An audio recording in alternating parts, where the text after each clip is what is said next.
Hey folks, I am here in our family kitchen. You know, I had so many people when I did the video on the peanuts for a peanut brittle.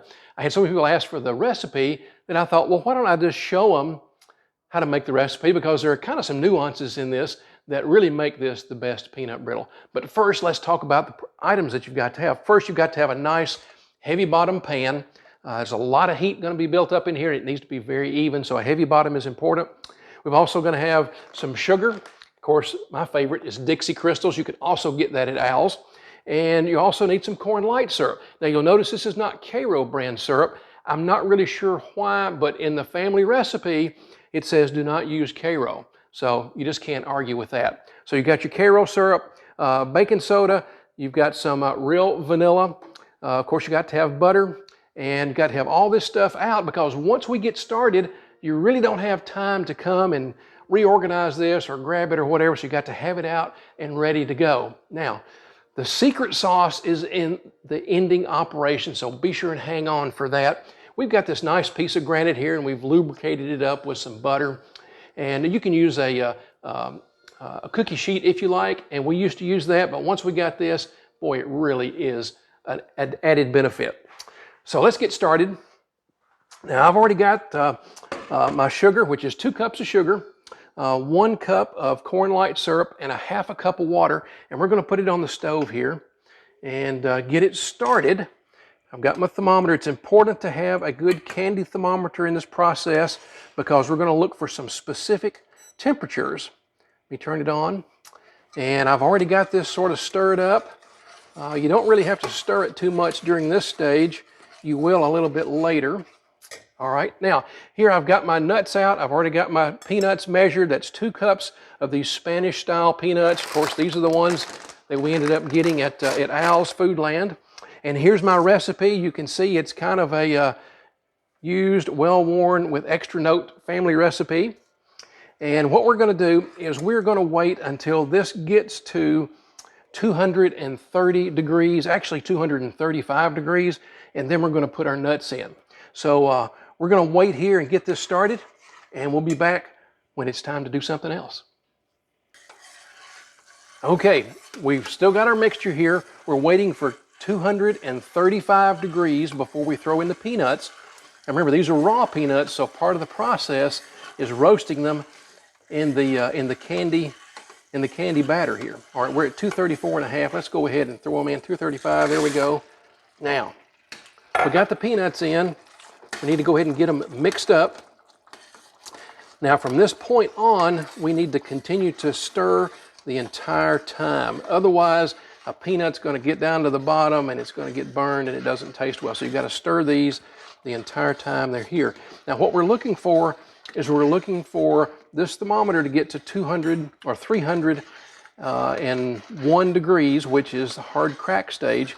But we want to go just a little bit beyond hard crack. And I've discovered that on this particular thermometer, if we go somewhere around 305 to 308, that's the perfect color for the peanut brittle that we're looking for. If you like darker peanut brittle, just let it cook a little bit longer. If you want a little bit blonder peanut brittle, cook a little bit less. Now, I will tell you, you can stir here and you can watch this thermometer, and it seems like it's going to take it forever to get there.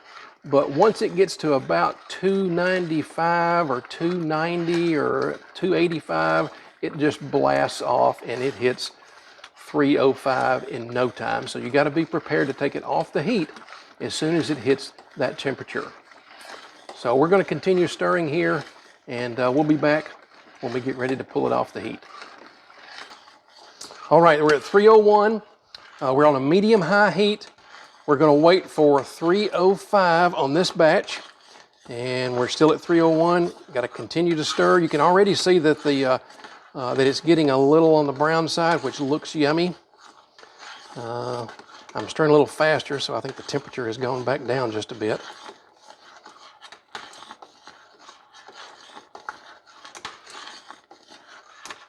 All right, we're at 302, 303, 304. Oh, there we go. Let's take it off. All right, take off the thermometer. Okay, now what we want to do is go ahead and put in our butter.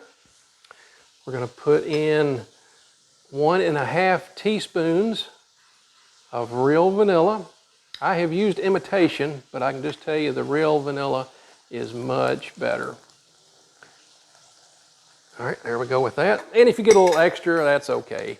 That's okay too. Now, this is what makes it all foam up. We're gonna put 2 teaspoons of baking soda in.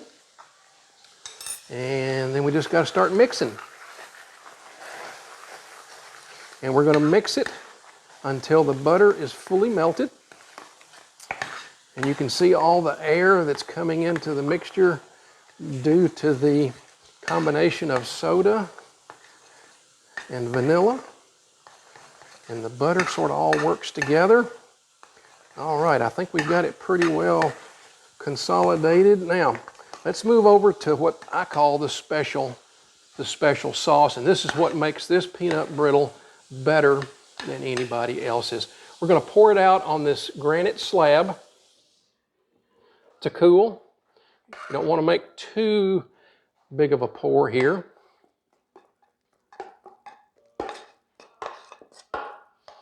Scrape your bowl out good. You don't wanna miss any of this goodness.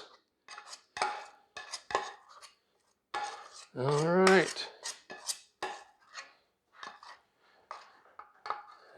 Here we go. All right, I think that's good. Hand that off. All right. Now we got to have a little salt. Just mix a little salt on the top, on both sides. Now, the thing that makes this brittle better than any of the others is stretching it thin. Okay, now let's see if I can get these to flip over. Oh, not quite hard enough yet. We're gonna put our spatulas into here and try to stretch her just a little before it gets too hard. Get back up here. Okay, come on. All right, now we're just about ready. Let me try this one some. You know, this is what people don't like to do because this stuff is hot. You got to really be careful with it. All right, now let's go ahead and flip one of these if we can. Let's see if I can get it. Oh, yep, there we go. Got that one flipped over. All right, scoot it over. Now let's get this one flipped. All right, just like that. Roll it back over. Now this is where an extra hand comes in very handy. We've got a couple of heavy-duty spoons here, and we just start stretching the brittle.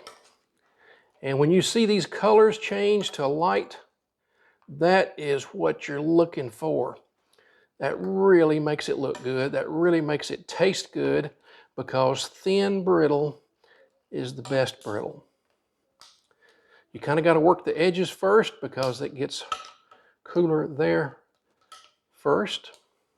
So sort of stretch it around, and that's what it takes. All right.